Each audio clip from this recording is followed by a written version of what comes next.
כי האדם עץ השדה,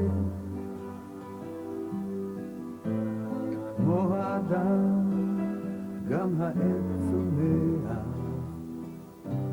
כמו העץ האדם נגדע, ואני לא יודע איפה הייתי ואיפה אהיה, כמו עץ השדה, כי האדם עץ השדה, כמו העץ הוא שואף למעלה, כמו האדם הוא צף באש, ואני לא יודע איפה הייתי ואיפה אהיה, כמו עץ השדה.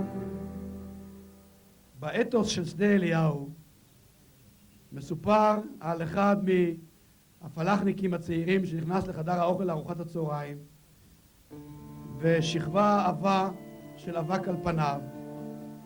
חזר זה עתה מחריש, פוגש אותו אחד מוותיקי המשק ושואל אותו, למה אתה כל כך מאובק? והוא אומר לו, חזרתי עכשיו מחריש.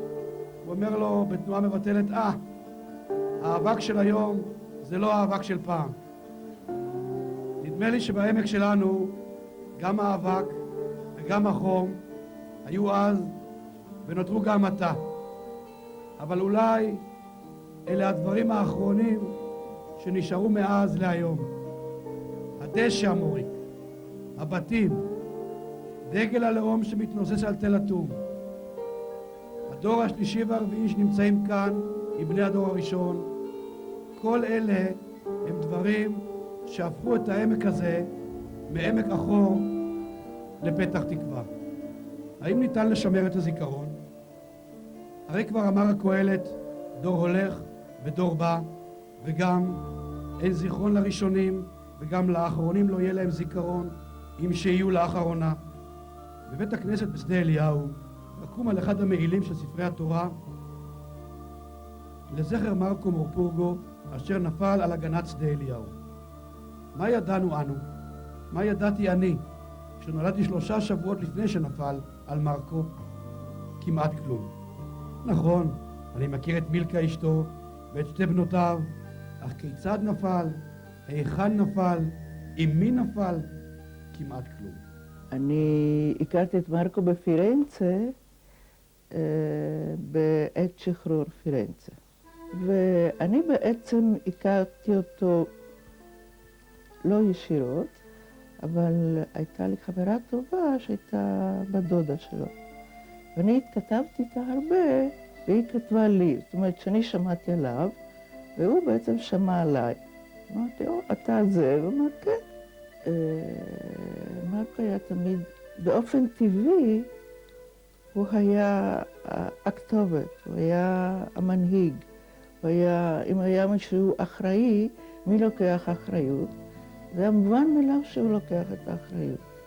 אנחנו הגענו לשדה אליהו, קודם כל הגענו לחיפה, ושם השוק הראשון, זה היה אותם האנגלים ששחררו אותנו, שהם היו החברים שלנו באיטליה, עם רובים מהאונייה לרכבת, מהרכבת לעתלית. מחנה עתלית בתוך המחנה עתלית. באופן כללי אנחנו חשבנו לבנות איזה גרעין איטלקי שיעלה ביחד. ואנחנו היינו כמה שרצינו אוכל כשר ולא עבודה בשבת. אז בין היתר היה אחד חבר שדה אליהו, הוא אמר, אם אתם רוצים את זה, בעצם הקיבוץ הדתי זה שעונה הכי הרבה לדרישה שלכם. איזה עבודה הוא השתלם? כאן, בהתחלה בשדה, בהשקיה, ואחר כך בדייג.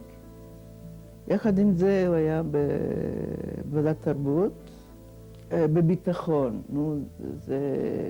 היו 10 עמדות, אז הוא היה מפקד עמדה. והחברים סיפרו שלא לבד נפל כאן מרקו, אלא איתו נפל גם המפקד. ומי הוא? לא ידעו. רק ידעו ששמו היה אדם והיה מאבוקה. חיפשתי בכל מקום מי הוא אותו אדם. אז אנחנו החלטנו בסופו של דבר לעלות לאבוקה. וזה היה בשנת 41. ופרט לכניסה יפה מאוד, עם הרבה מאוד כלים. באמת, הכניסה הייתה יפהפייה, לא היה באבוקה דבר. חושות ערביות. אנחנו מגיעים לשם, וצריך הרי גם לישון באיזה מקום. אז מקימים אוהלים, וגרים גם בחושות. ובחושות גרנו לפחות בחדר אחד, נאמר 10 איש בחדר. לפעמים 6 איש, ולמי שהיה מזל, אז גם קיבל אוהל. אני חושבת שאדם נולד, זה אולי לא נעים להגיד, אבל כמעט בעורבא. הוא רחב לכל מקום. לדגניה, בוודאי ובוודאי למעוז חיים, בוודאי ובוודאי לכפר רוקין. לאבוקה צריך גם היה ממשהו להתקיים. ואז עלה בדעתו שהוא ינסה להחליף קרקעות ולרכוש קרקע, או להחליף אפילו קרקע. אבל כל המומחים אמרו שהקרקע הזאת איננה מתאימה בשום אופן לבריכת דגים. עכשיו גם מים לא היו. היה צריך להביא מים מהאסי. אבל איך מובילים מים כשאין צינורות? וצריך גם לקנות צינורות, וצריך גם לחפור, וצריך גם להדריך טרקטוריסטים איך לחפור ואיפה לחפור. אבל הוא היה דייק בסוף.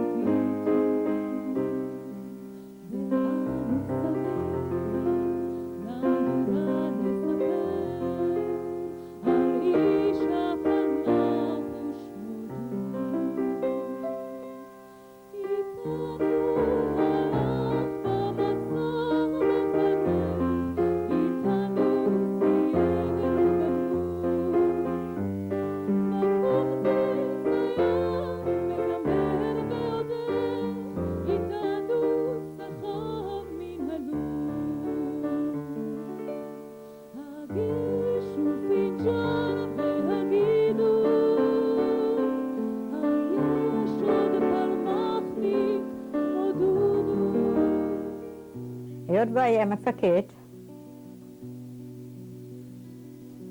אז הוא היה היחידי שהיה לו כובע פלדה. ויצא מוקדם מאוד בבוקר, זה היה ביום א', ואני רצתי אחריו, ואני אמרתי לו, אדם, תיקח את כובע הפלדה. אז הוא אומר לי, טובה, מה איתך? אני אקח את כובע הפלדה כשלאף אחת אין כובע פלדה בכלל? אני יודעת שבערב הוא בא ואמר לי, תראי, מחר אני יוצא לפעולה כאן בתל אטום, שאחד מאיתנו לא הגיע לשם אף פעם. ובערב, כשאני אחזור, לקח את הרימונים שהיה לנו אחרי הספרים, והוא יצא. מרקו מורפורגו מצטרף אל מחלקה ממשקי הסביבה בפיקודו של אדם שנקל. בדרכם אל היעד נתקע הרכב והם ממשיכים רגלית. במורדות הגלבוע נפתחת לעברם אש כבדה.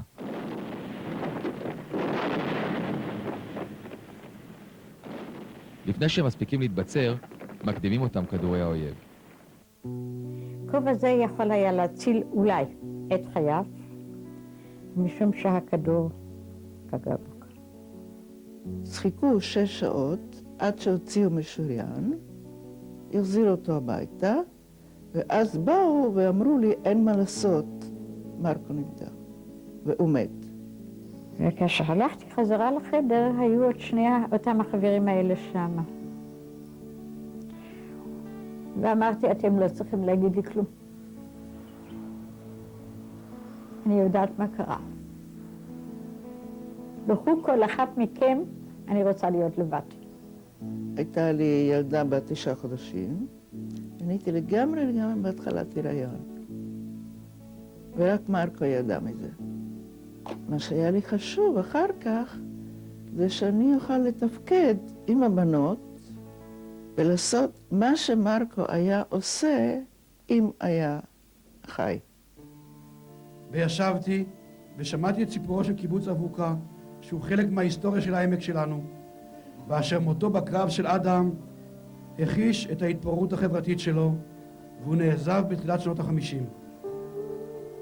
ובשבוע שלפני ראש השנה נפגשו לראשונה תמר וילדיה עם אורה ונורית וילדיהם בשדה אליהו, ויחד הם עלו לכאן, לתל אטום, תל תאומים, למפגש משונה של שתי משפחות שכל כך הרבה מפריד ביניהן, אבל גם כל כך הרבה משותף להם, ואשר הכירו זו את זו רק כעבור 49 שנה.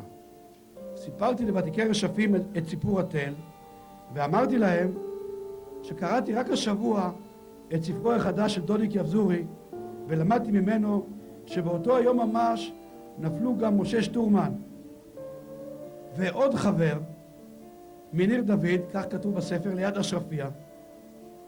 ואמרתי שאינני יודע מיהו העוד חבר, ואז הם סיפרו לי על מיכאל ליטבק. הכרנו ב-39. הוא היה בהכשרה ברדום, ואני ילידת רדום. ואני הייתי בצ'רנסטרחובה בהכשרה.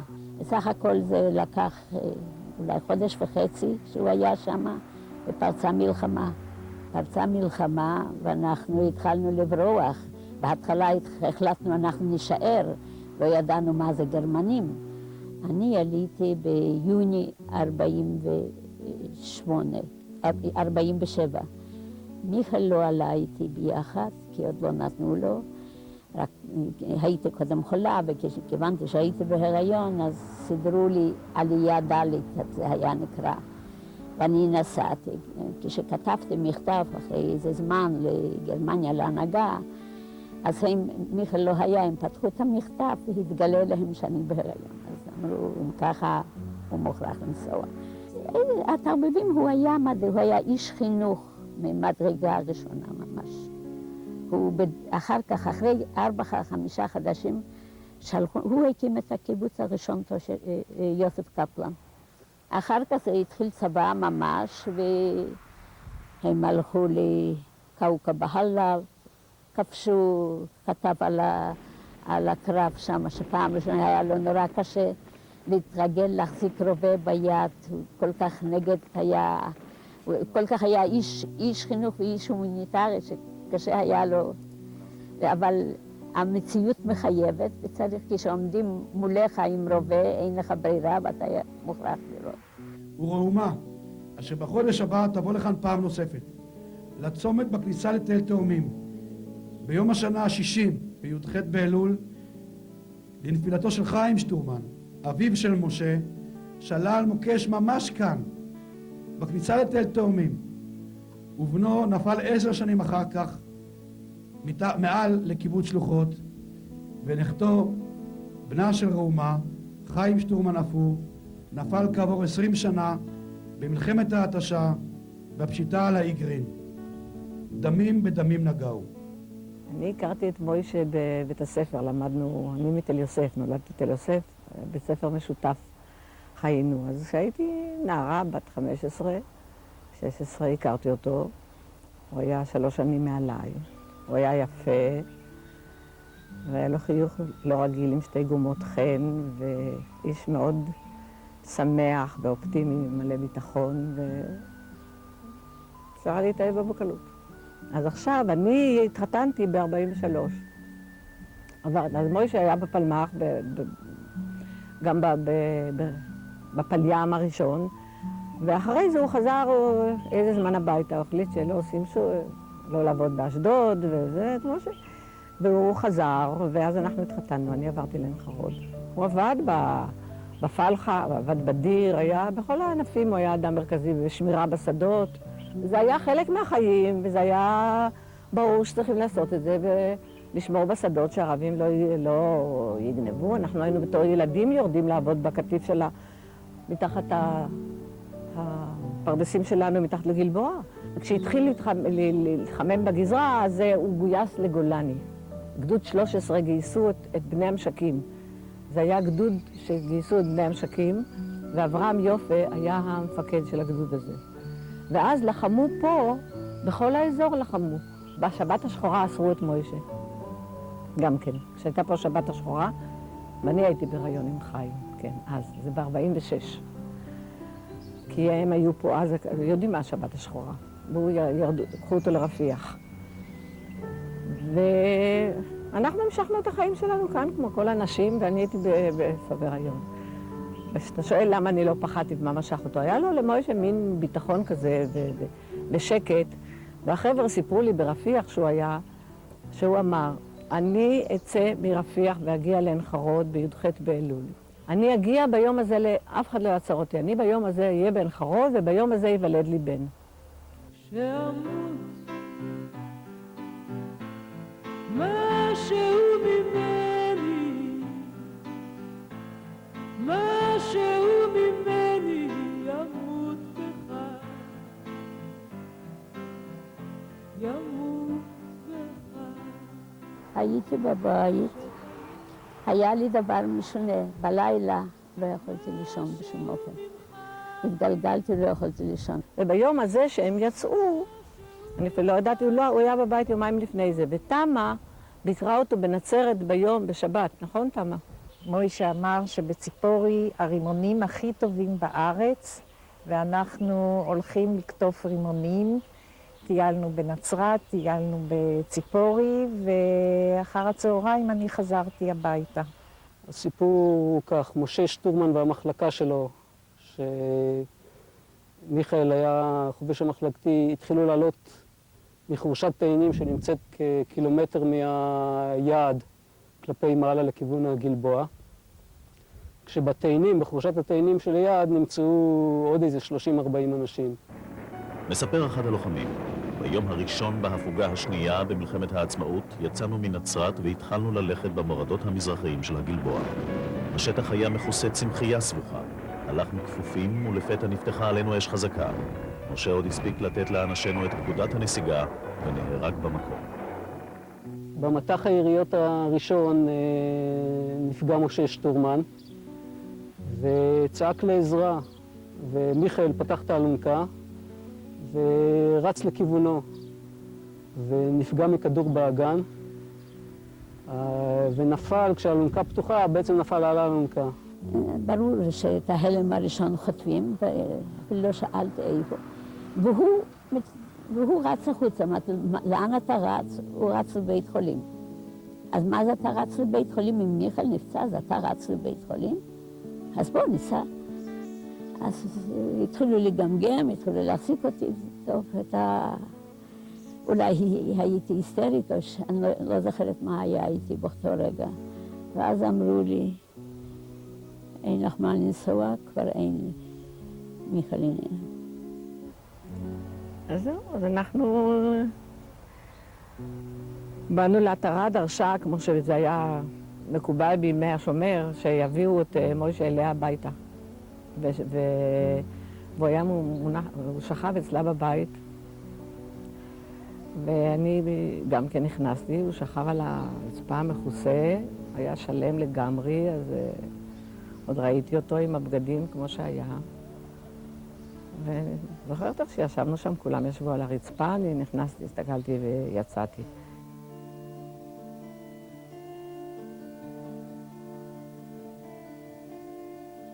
אם נשכיל לשמור את המסר שציוו לנו הנופלים במותם, לשמור על המדינה ועל ערכיה בדרך התנהגותנו, לשמור על מסורת אבותינו, אז יהיה הזיכרון מוחלט וחרוט על לוח ליבנו.